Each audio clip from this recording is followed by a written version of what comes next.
É um fato de que o Homem-Aranha é um dos heróis mais queridos da Dona Marvel. Seu carisma e problemas pessoais parecidos com os nossos nos faz criar uma afinidade quase que imediata com ele. Mas não é exatamente sobre ele que vamos falar nesse vídeo, mas sim de seus vilões. Valeu, legal. Todos nós sabemos que ao longo dos anos o Homem-Aranha foi criando uma extensa lista de vilões que querem acabar com ele. Durante os quase 20 anos desde o primeiro filme estrelado por Tobey Maguire, lá em 2002, estamos vendo alguns vilões icônicos ganharem vida nos cinemas. Porém, existem outros igualmente icônicos que ainda não fizeram sua estreia. Então hoje falaremos dos 5 vilões do Aranha que ainda não tiveram participação nos filmes. Mas antes de começarmos, deixe seu like, se inscreva no canal e ative o sininho para não perder os próximos conteúdos aqui do Xeretas Ever. Além disso, nos ajuda demais a continuar. Dito isso, bora xeretar!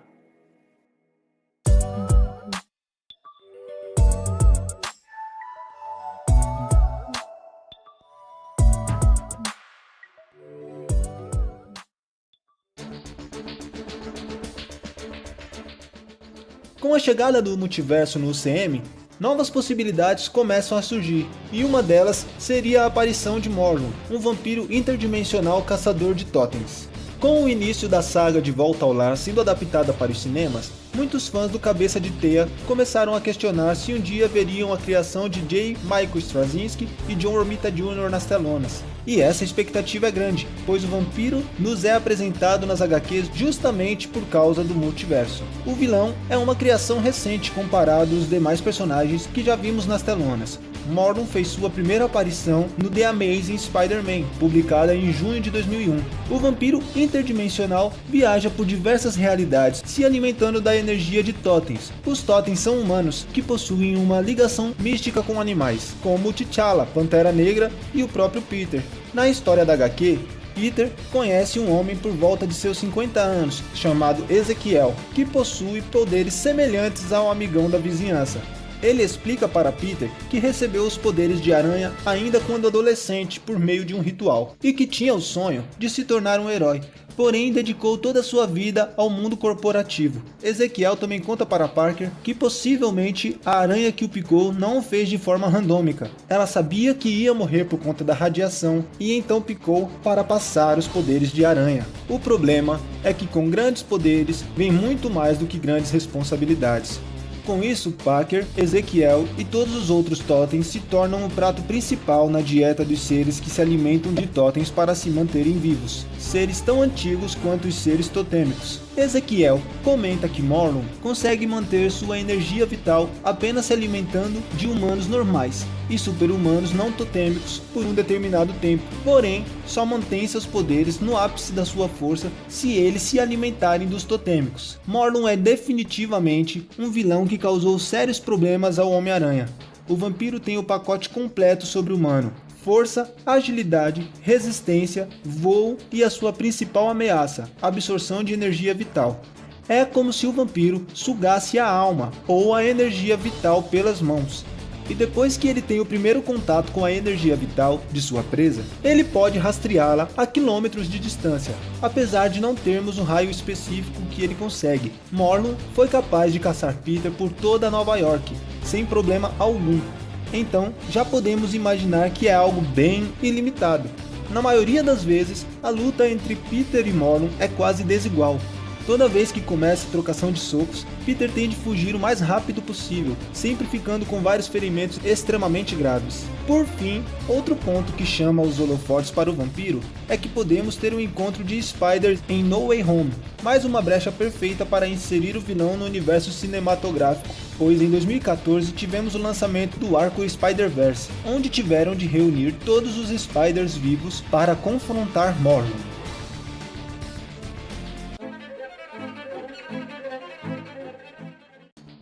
Um dos vilões favoritos da maioria dos fãs de Spider-Man, sem sombra de dúvida, é Kraven, o Caçador.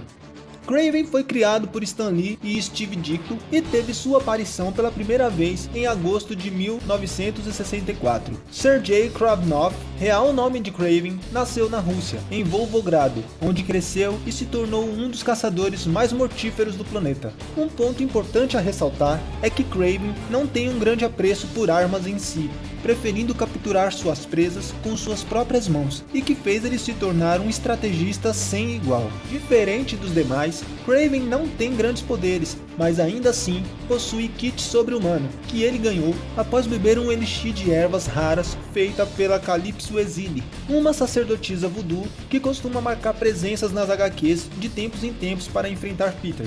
Mas foi em A Última Caçada de Kraven que Kraven conquistou uma legião de fãs.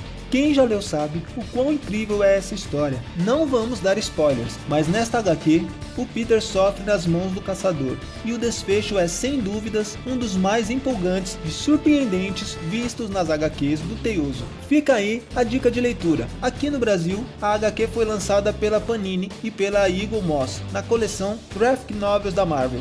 É bem comum encontrar a versão da Panini por volta de R$30 na Amazon. Recentemente, alguns rumores surgiram de que Kraven ganharia uma adaptação para a UCM em janeiro de 2023. Esperamos que sim, mas por enquanto ele continua sendo um dos vilões mais queridos do Spider, que ainda não fez sua estreia nas telonas.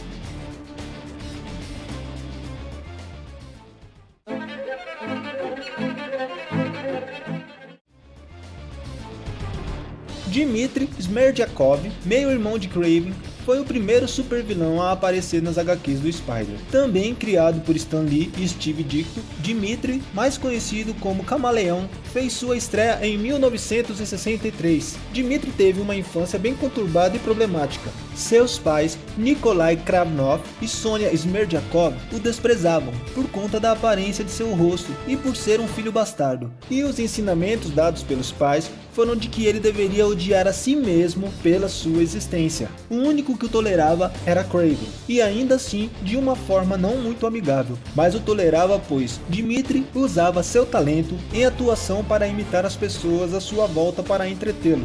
Com o passar dos anos, Dmitry foi aperfeiçoando cada vez mais suas imitações, tornando-se em um verdadeiro mestre do disfarce, uma habilidade essencial para se tornar um ótimo espião. Ao se tornar adulto, suas habilidades chamaram a atenção da União Soviética, onde recebeu treinamento militar e se tornou, de fato, um espião do governo. Sua habilidade em criar máscaras extremamente realistas, combinadas à sua maestria de maquiagem e atuação, fazia com que ele se passasse por qualquer pessoa. E foi assim que Dmitry fez sua estreia em 63. Na sua primeira aparição, o Camaleão invade uma instalação militar e rouba esquemas de defesas antimísseis, e para fugir, ele se disfarça de Homem-Aranha, jogando toda a culpa no herói. Claramente, o plano de Dmitry acaba sendo desmascarado pelo Teioso, fazendo o Camaleão perceber que o amigão da vizinhança viria a ser um grande problema no futuro. Originalmente, o Camaleão não tinha nenhum poder especial, porém mais tarde foi apresentado que Dmitry recebeu um soro mutagênico, que seria uma nova explicação para sua aparência pálida, sem pelos e sem nariz. Porém, o soro também lhe concedeu o superpoder de alterar o seu rosto à vontade, podendo então se passar por qualquer pessoa. Além disso, após revelarem a ligação de Dmitry com Kraven, foi revelado que ele também tomou o mesmo elixir que o meio-irmão, mas nunca deixaram pistas se ele recebeu ou não poderes semelhantes aos de Kraven.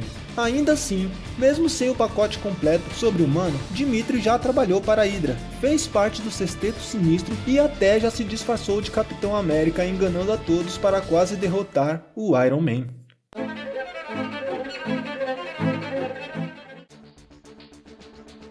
Em 65, Stan Lee e Steve Ditko apresentaram o especialista em genética Miles Warren em The Amazing Spider-Man, de número 31. Miles era o professor de bioquímica de Peter na Empire State Universe, professor que futuramente se tornaria o Chacal. O manto do Chacal já foi usado por vários outros vilões, mas aqui vamos focar apenas em Warren. Além de Peter, Gwen Stacy, que na época era a namorada de Peter, também era aluna de Warren. O professor se apaixonou instantaneamente pela garota e começou a desenvolver um afeto paternal pela moça. Eis que vem o fatídico dia em que Duende Verde mata Gwen, deixando Warren arrasado com a perda. Algum tempo depois, enquanto estava em seu laboratório, seu colega de pesquisa Anthony Serba mostrou a ele um sapo adulto, resultado de uma clonagem bem sucedida, e é aí que a coisa começa a desandar.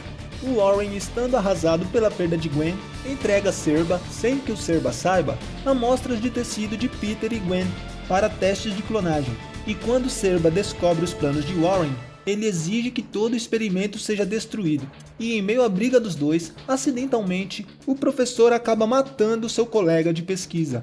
Aturdido com os acontecimentos, junto de sua instabilidade emocional, Warren se convenceu de que ele não fez nada e colocou a responsabilidade de suas atrocidades no Chacal, um alter ego que ele desenvolveu no ápice de sua insanidade. E por sua vez, o Chacal se convenceu que o culpado pela morte de Gwen era o atirador de teias e começou a caçá-lo em busca de vingança.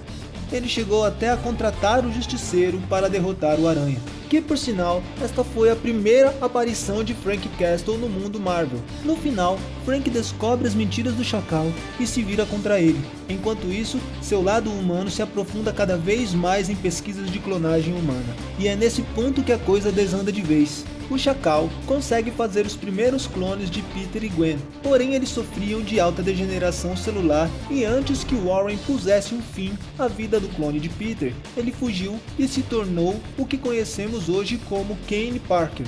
O Warren continuou refinando suas técnicas de clonagem e começou a criar clones de Peter e Gwen e de si mesmo em série, dando origem ao Carniça e Ben Reilly, conhecido como Aranha Escarlate.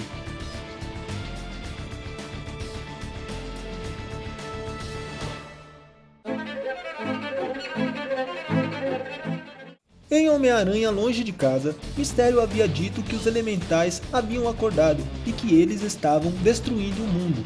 E pelos trailers da época, nós chegamos a acreditar que veríamos o Hydro-Man no filme. Porém, só foi mesmo uma ilusão mal explicada feita pelo Mistério. Sendo assim, Maurice Bench vem para finalizar a nossa lista. O personagem criado por Denny O'Neil e John Romita Jr. fez sua estreia em Amazing Spider-Man 212 de 1981. Um navio estava fazendo pesquisas com um gerador de energia em pleno oceano, quando Namor, príncipe submarino, aparece para destruir a embarcação. Porém, um amigão da vizinhança estava lá para confrontá-lo. Ao final da luta, acidentalmente o Teioso derruba uma pilha de caixas em cima de Morris, que acaba sendo arremessado no oceano. E assim que ele cai na água contaminada com radiação, o corpo de Bench sofre severas mutações mutagênicas. Uma coisa intrigante é que o Aranha, ao ser alertado que um dos tripulantes caiu no mar, imediatamente ele pula para resgatá-lo, mas os efeitos da radiação não afetam Peter. Após um tempo descansando, Bench começa a sofrer as consequências da radiação absorvida, e seu corpo começa a se liquefazer. E após seus primeiros momentos de terror, Bench domina seus novos poderes, podendo fazer seu corpo ou partes de seu corpo virar água, a hora que quiser. Com isso, ele ganhou força sobre-humana, habilidade de disparar projéteis de água com a mesma potência que uma arma de fogo e regeneração. De alguma forma, as moléculas de água de seu corpo são atraídas por uma molécula central, onde fica sua consciência, podendo sempre restaurar seu corpo. Após os acontecimentos, Bench assume a personalidade de Hydro-Man e responsabiliza o Homem-Aranha por sua nova condição, e jura para si mesmo em pôr um fim nos dias do Aranha. Ele começa a procurar o Aranha por toda a cidade, por meio de esgoto, torneira e até chuveiros. Com o passar dos anos, Hydro-Man acabou aceitando sua nova condição, perdoando o Spider, e se aliou aos Vingadores, uma baita adição ao universo CM, para fazer uma nova conexão entre os filmes de Sony e Disney. E então é isso, galera. Obrigado por terem assistido até aqui, espero que tenham gostado do vídeo. Comente aí qual vilão não conhecia, qual mais gostou ou qual ficou de fora dessa lista e você acha que deveria participar do UCM. Comente aí que nós vamos trocando uma ideia nos comentários. Se possível, deixe seu like, ative o sininho que semana que vem tem mais curiosidade para xeretarmos. Fui!